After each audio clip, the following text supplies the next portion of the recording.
Você sabia que mais de 57 mil pessoas morrem por ano no Brasil por causa de alimentos ultraprocessados? E você continua se empanturrando de refrigerantes, salgadinhos e bolachas. Olha que você vai morrer, bicho. Salve, gente linda! Eu sou o Vander.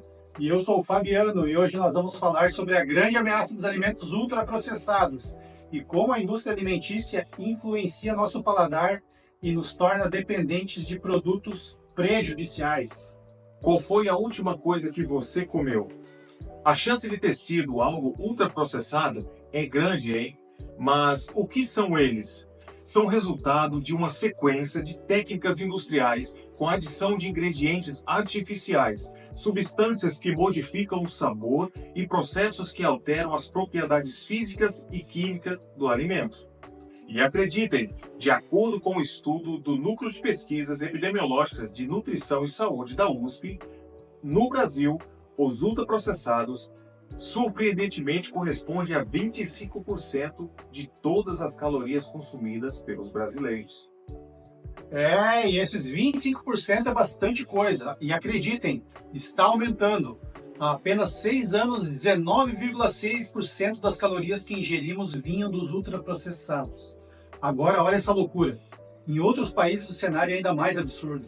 Nos Estados Unidos, 55,5% das calorias consumidas pela população vêm de ultraprocessados. No Canadá, 48%. E na Inglaterra, são incríveis 56,8%.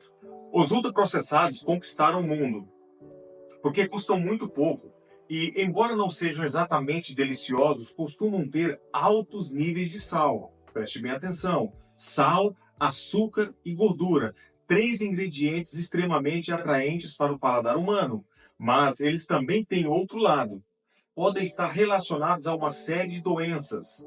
A partir de agora, nós vamos citar para vocês vários estudos sobre o assunto e você pode conferir onde encontrar esses documentos na descrição do nosso vídeo. Em caso de qualquer dúvida, nos contate nos comentários, por favor. Começamos com um levantamento que acompanhou 521 mil pessoas de 10 países europeus ao longo de uma década e mostrou que o consumo de ultraprocessados está associado a maior risco de 25 tipos de câncer. Esse mau hábito alimentar também está relacionado à depressão, ansiedade e declínio cognitivo, como apontou um relatório produzido pela ONG americana Sapien Labs.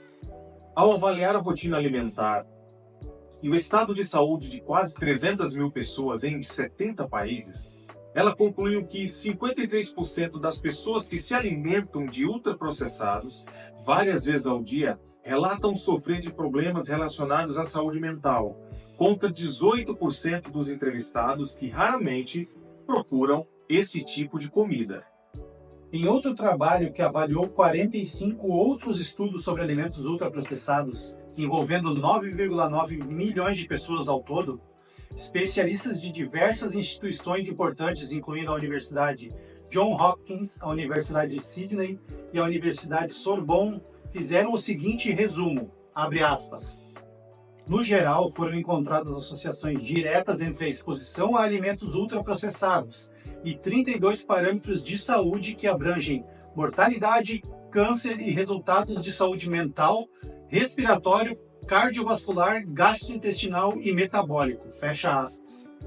Essa análise apontou que a maior ingestão de ultraprocessados está associada a um aumento de 50% no risco de morte por doenças cardiovasculares, de 48% a 53% mais risco de desenvolver transtornos mentais e 12% mais probabilidade de sofrer diabetes tipo 2. E ainda tem mais. Os ultraprocessados causam 57 mil mortes prematuras por ano no Brasil. Eu disse 57 mil mortes somente no Brasil, como estima um estudo elaborado por pesquisadores da USP, da Fiocruz, da Unifesp e da Universidade de Santiago, no Chile. É isso mesmo, meus amigos. Pasmem, os ultraprocessados matam mais gente a cada ano do que os acidentes de trânsito, que vitimam em torno de 30 mil pessoas, e até mesmo matam mais que os homicídios, que foram responsáveis por mais de 39 mil mortes no ano passado. Agora entraremos em um ponto importante. Como isso pôde acontecer? Em que momento a sociedade passou a achar corriqueiro comer alimentos que fazem tão mal? A história é surpreendente. Até 2009, o conceito de alimentos ultraprocessados sequer existia. Havia, é claro, aqueles tradicionais estudos apontando para os malefícios da ingestão excessiva de sal, de açúcares ou de gorduras, mas eles costumavam se orientar pela divisão tradicional entre grupos alimentares como grãos, hortaliças, carnes, leites e seus respectivos teores de proteínas, lipídios e carboidratos.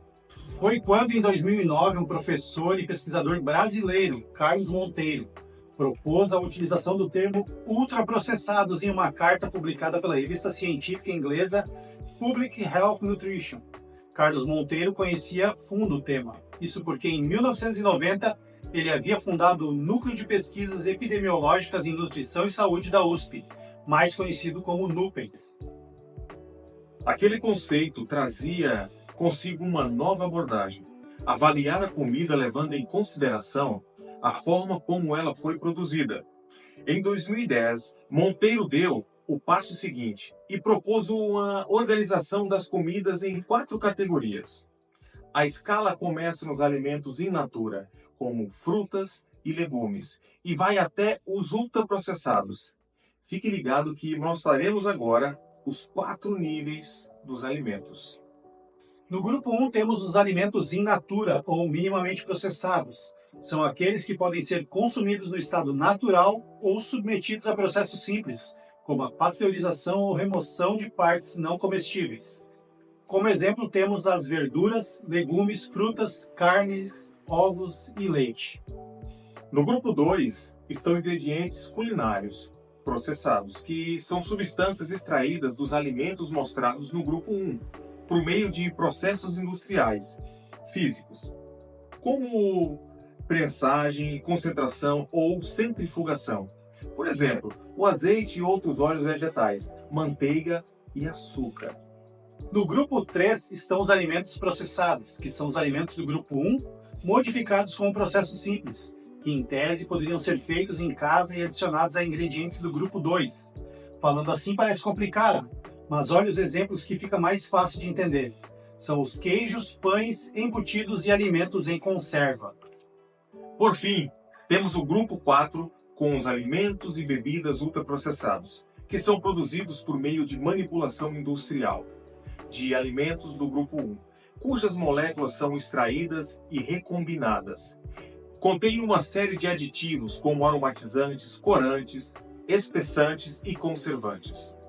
Os exemplos são os refrigerantes, bebidas lácteas, néctar de frutas, salgadinhos, bolachas, sorvetes, salsichas, hambúrguer, margarina, sopas em pó, alimentos congelados pré-prontos como lasanha, pizza, nuggets e similares. Os ultraprocessados apresentados nos exemplos podem ser muito diferentes entre si, mas têm características em comum. Costumam incluir corantes, aromatizantes, emulsificantes e espessantes. Têm sabor intenso e não possuem o objetivo de saciar o apetite, o que leva as pessoas a continuar consumindo. É, portanto, uma definição ampla que engloba desde refrigerantes e sucos que simulam o sabor de frutas, até salsichas, salgadinhos, presunto, macarrões instantâneos, iogurtes e pães industrializados.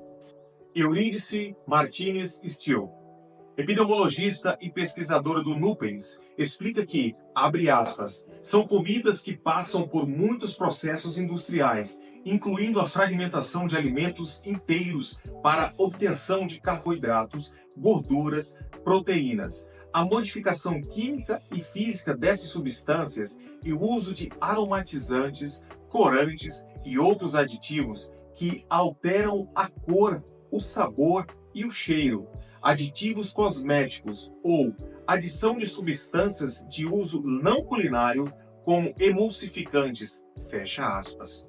Basicamente, os ultraprocessados são formulados para serem hiperpalatáveis. O que é isso? Muito gostosos de um jeito que não é encontrado na natureza, numa lógica de produção que transforma comida em mercadoria. Mas voltando àquela divisão de alimentos em 4 categorias propostas pelo brasileiro Carlos Monteiro, ela foi batizada de nova e Eulídice Martins Still ainda explica, abre aspas de novo, editor, ela não enxerga os alimentos pela ótica dos nutrientes, considera outros fatores que podem afetar a saúde, como a matriz, origem dos alimentos ou a presença de aditivos cosméticos e substâncias de uso não culinário. Fecha aspas.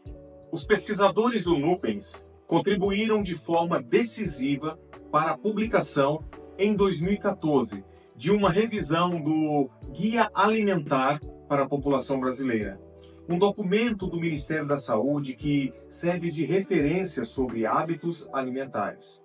A coordenadora-geral de Alimentação e Nutrição do Ministério da Saúde, Kelly Alves, comenta que, abre aspas, a classificação nova assume que a extensão e o processamento a que os alimentos são submetidos determinam não apenas seu conteúdo em nutrientes, mas também outros atributos que podem influenciar o risco de obesidade e de várias outras doenças. Fecha aspas. Em suas recomendações sobre alimentação, a pasta adota a regra de ouro preconizada no guia. Prefira sempre alimentos in natura ou minimamente processados e preparações culinárias a alimentos ultraprocessados. Por influência do Ministério, em março deste ano, o governo federal decidiu alterar a composição da cesta básica. Os ultraprocessados praticamente desapareceram da lista. Saíram itens que antes faziam parte do pacote, como biscoitos recheados, macarrões instantâneos, molhos prontos e misturas para bolo. Há também um debate no âmbito da reforma tributária sobre a taxação em cima dos ultraprocessados. Isso porque, por serem fabricados com ingredientes baratos e de escasso valor nutritivo, esses alimentos conseguem ser mais acessíveis. Muitas vezes, eles custam menos do que a comida saudável, in natura. Por isso, há quem defenda que os ultraprocessados devem pagar mais impostos para estimular a população a evitá-los. Voltando agora um pouco para a classificação nova, ela ganhou o mundo e passou a fazer parte das pesquisas sobre alimentos. A nutricionista Vanille Valério Barbosa Pessoa Cardoso, diretora da Associação Brasileira de Nutrição, afirma que, abre aspas, nosso guia alimentar influenciou muitos países e se tornou referência. O Brasil é pioneiro no debate sobre o consumo exagerado de produtos que são feitos para durar na despensa, mas fazem muito mal à saúde. Fecha aspas.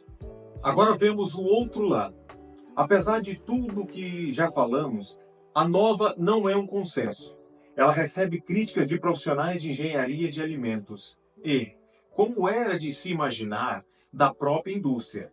João Dornelas, presidente da Associação Brasileira de Indústria de Alimentos, a ABIA, afirma que, abre aspas, uma classificação que abrange tanto alimentos diferentes é inútil. Além disso, existe por trás desse conteúdo desconhecimento sobre como a indústria de alimentos trabalha. Ela replica, em larga escala, o que se faz em casa. O processamento nasceu para dar mais segurança ao produto. Vale ressaltar que a associação que ele representa reúne 37 mil empresas do setor. Elas processam 58% de tudo o que é produzido no campo. E João Dornelas ainda acrescenta que os aditivos utilizados pela indústria são todos aprovados pela Organização Mundial da Saúde e pelas agências reguladoras como a Anvisa. São seguros, diz ele.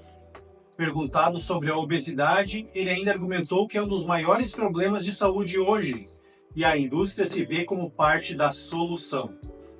É fato que existem grandes diferenças entre os ultraprocessados. Um iogurte adoçado, por exemplo, é muito mais saudável do que uma lasanha congelada, mas ambos se enquadram na categoria de ultraprocessados. Por outro lado, definições à parte, não é difícil saber o que faz mal ou não. A humanidade processa alimentos pelo menos desde que inventou o fogo. Lavar e selecionar os melhores frutos de uma árvore ou descascá-los antes de comer não deixa de ser uma forma de alterá-los, ainda que minimamente. Mas, com os ultraprocessados, a indústria foi muito mais longe. Criou produtos que, em nada, parecem com a comida de verdade.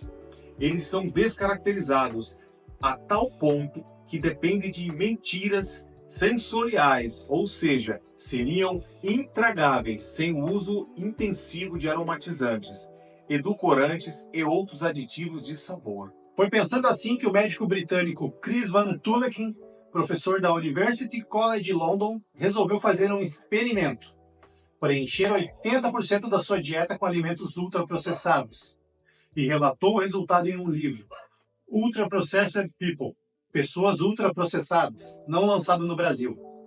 Ele conta no livro que decidiu fazer a experiência quando percebeu que o sorvete de pistache que havia comprado para a filha de 3 anos estava demorando muito para derreter. Ele leu o rótulo e descobriu que o produto continha açúcar, proteína e lecitina de soja, óleo de coco, óleo de girassol, dextrose, leite em pó desnatado, estabilizantes, emulsificantes e até mesmo sal. Mas que maluquice é essa, Vanderlei? Sal no sorvete? Sal no sorvete. Sim, Fabiano, é isso mesmo, sal no sorvete. Os alimentos ultraprocessados estão cheios de misturas muito estranhas. E isso tem uma explicação: somente economia. Tortas, frango frito, pizza, manteiga, mistura para panquecas, pastéis, molhos, maionese. Tudo isso começou como comida de verdade. Mas as versões não ultraprocessadas são muito caras. Então, seus ingredientes são frequentemente substituídos por alternativas mais baratas, por vezes totalmente sintéticas. E não sou eu que estou falando isso. É o médico Tulleken do experimento. Também há outro fato por trás da alquimia industrial: os produtos precisam durar muito. Quem aqui não conhece a experiência de durabilidade das batatinhas do McDonald's? A explicação é dada pela Vanille Cardoso, diretora da Asbran. Ela diz que o conservante deixa um gosto muito ruim. Então a indústria coloca sal e açúcar para disfarçar o sabor do conservante. E ela ainda completa dizendo que, além de fazer mal à saúde, isso tem outro efeito nocivo: a indústria entrega produtos que comprometem o paladar das pessoas. Depois de um milkshake muito doce, o gosto de uma maçã perde totalmente a sua graça. Voltando ao experimento de Van Tulleken, o resultado foi um ganho de peso seguido de desconforto digestivo e sinais de muita ansiedade. Pior, ele percebeu que inserir estes alimentos na sua rotina de casa impactou negativamente na sua família, que também passou a ganhar peso e perder o interesse por opções in natura. Os ultraprocessados escondem uma série de truques. O uso de corantes e saborizantes, por exemplo, deixa algo que é basicamente água com açúcar parecendo um suco de frutas. O retorno financeiro para a indústria com os ultraprocessados é dos mais positivos. Por exemplo, o mercado para espiga de milho é muito pequeno, mas é possível ganhar mais dinheiro transformando esse alimento em xarope de milho rico em frutose, o ingrediente base para a maioria das bebidas doces e um aditivo presente em quase todos os produtos, desde molho de churrasco até torta de maçã congelada. Essas técnicas são resultado de um aprendizado acumulado ao longo de décadas. Com o tempo, a indústria foi aprendendo a inserir e manipular ingredientes com propósitos não nutricionais. Mas isso, além de fazer mal à sua saúde, pode ter outra consequência muito grave: eles podem ser viciantes. Foi o que indicou um levantamento realizado por pesquisadores dos Estados Unidos, da Espanha e do Brasil, que analisaram 281 estudos feitos em 35 países. O trabalho usou a escala de dependência alimentar da Universidade Yale, que inclui 11 critérios diferentes. Concluiu que 14% dos adultos e 12% das crianças são viciadas em alimentos processados. São percentuais similares à média mundial de vício em álcool, que é de 14%, e tabaco, que é 18%. A dinâmica cerebral é semelhante. Inclusive, esses alimentos são tão capazes de aumentar a quantidade de dopamina, um neurotransmissor ligado às sensações de prazer e bem-estar. Na falta de estímulo, a dopamina cai. Quando estes produtos são servidos para crianças, então o dano tende a ser ainda muito maior. Segundo o jornalista e escritor americano Michael Moss, abre aspas, o vício também está profundamente enredado na memória. E as memórias que criamos para a comida são normalmente mais fortes e duradouras do que para qualquer outra substância. Fecha aspas. Essa afirmação está em seu livro mais recente, Hooked, Fisgado, não lançado no Brasil. Moss é o autor de Sal, Açúcar, Gordura, que foi lançado em 2013 e se tornou um best-seller mundial, traduzido em mais de 20 idiomas, ao revelar estratégias da indústria alimentícia. Ele aponta para um fator que sugere que o estímulo ao vício possa ser proposital. A partir do final dos anos de 1980, grandes multinacionais do setor de cigarros começaram a adquirir empresas de alimentos. Em muitos casos, o vínculo não foi duradouro e as marcas foram novamente vendidas para outros grupos. Mas o legado ficou, como apontou um estudo publicado no periódico científico Addiction. Os alimentos produzidos por marcas pertencentes a empresas de tabaco entre 1998 e 2001 tinham 29% mais probabilidade de conter muita gordura e 80% mais chance de ter excesso de sódio e carboidratos. Segundo Moss, intuitivamente gostamos de doces, e por isso eles nos deram doces. Os fabricantes de alimentos têm mais de 60 tipos de açúcares que acrescentaram a coisas que antes não eram doces. E ele vai além. Gostamos de comodidade e por isso eles nos deram comodidade, de não precisarmos mais cozinhar. Como evoluímos para gostar de variedades, eles nos deram a ilusão de uma escolha infinita. Moss fez carreira como repórter do New York Times e teve acesso a documentos internos de gigantes do setor de alimentos. Um exemplo citado por ele em Hooked são relatórios enviados pela Kraft Foods no final dos anos de 1980 para sua proprietária na época, a Philip Morris, produtora dos cigarros Marlboro.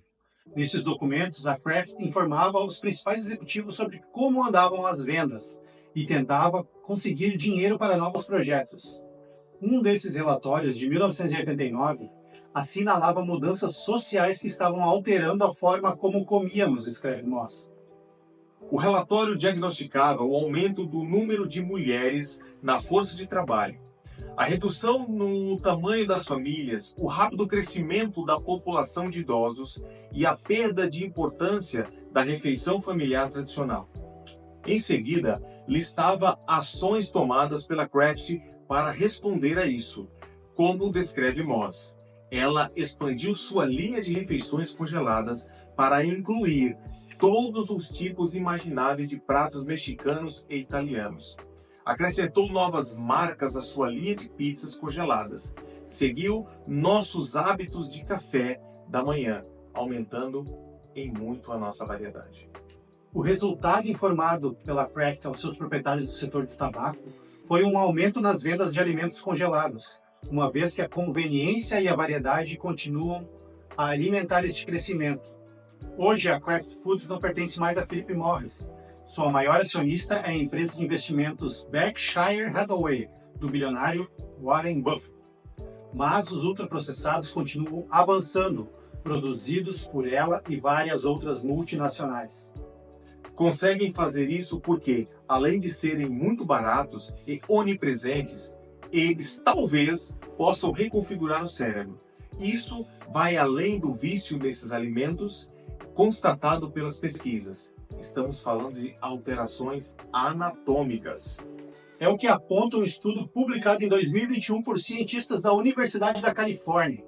Os pesquisadores escanearam os cérebros de 150 voluntários obesos que consumiam grande quantidade de alimentos ultraprocessados e descobriram que essas pessoas apresentavam uma quantidade anormal de conexões entre o tronco cerebral, que liga o cérebro ao resto do corpo, e o giro órbito-frontal, que é a parte do sistema de recompensa do cérebro, um conjunto de circuitos neurais que controlam sensações de prazer. Os autores sugerem que isso pode ser resultado do consumo de ultraprocessados. Porém, é necessário fazer mais estudos antes de cravar isso. Mas a ciência já sabe que os alimentos podem influenciar de maneira surpreendente no comportamento dos seres vivos, dos mais simples aos mais complexos. Nossos estudos abrangeram desde fungos até macacos. Descobrimos que todos os organismos analisados possuem apetites específicos para pelo menos 5 nutrientes: proteínas, gorduras, carboidratos, sódio e cálcio, e que esses apetites evoluíram para ajudar os animais a navegar em direção a uma dieta equilibrada em ambientes naturais, afirma o biólogo Stephen Simpson da Universidade de Sydney, que se especializou em estudar o comportamento alimentar de diversas espécies. Os humanos também possuem esse instinto no qual predomina o apetite por proteínas, como acontece em muitas outras espécies, mas não em todas. Isso significa que uma dieta contendo menos proteína faz que comamos mais alimentos para atingir a nossa meta de ingestão desse nutriente, explica Simpson. Ou seja, quando a proteína é diluída na dieta, sobrepujada por gorduras ou carboidratos, nosso apetite por proteínas nos leva a consumir calorias em excesso. É o que chamamos de alavancagem proteica. O corpo aumenta o consumo de alimentos e calorias para tentar manter a ingestão de proteínas no nível alvo, diz o pesquisador. Acontece que os alimentos ultraprocessados são pobres em proteínas, ricos em calorias e pobres em fibras, que mantêm o intestino cheio por mais tempo, o que ajuda a controlar o apetite. Essa combinação hackeia os nossos apetites. Somos movidos pela alavancagem das proteínas para consumir um excesso de energia. Isso ocorre porque os ultraprocessados contêm menos proteínas e níveis mais elevados de calorias, estranhas na forma de gorduras e carboidratos, explica Simpson. Pior ainda, muitos dos ultraprocessados são extremamente palatáveis porque simulam sabores salgados que o corpo associa ao consumo de proteínas. Existem entre os ultraprocessados muitas iscas proteicas, alimentos que têm um gosto saboroso, típico das proteínas, mas são simplesmente gorduras e carboidratos.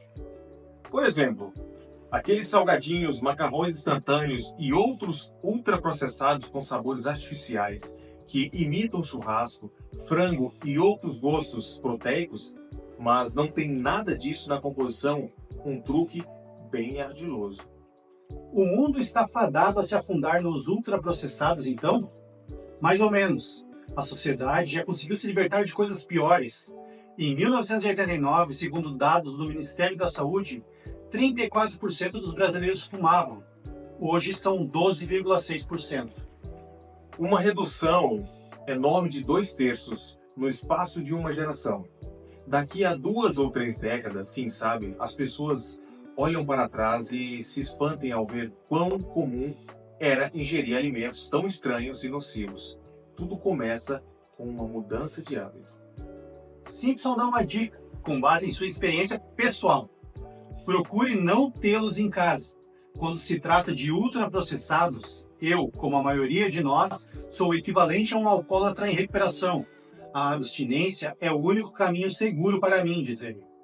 É melhor colocar o nosso apetite num ambiente alimentar que faça sentido para o organismo. Esse ambiente talhado por milhares de anos de evolução é formado por alimentos saudáveis que parecem e são comida, não gororobas mirabolantes criadas em laboratórios para aumentar os lucros, confundir os sentidos e viciar nossos corpos. Bom, chegamos ao final de mais um vídeo e se você gostou, não esqueça de dar aquela curtida, compartilhe com seus amigos e se inscreve no nosso canal. E é claro, ative o sininho para receber todas as notificações de quando houver um conteúdo novo na nossa Fábrica de História.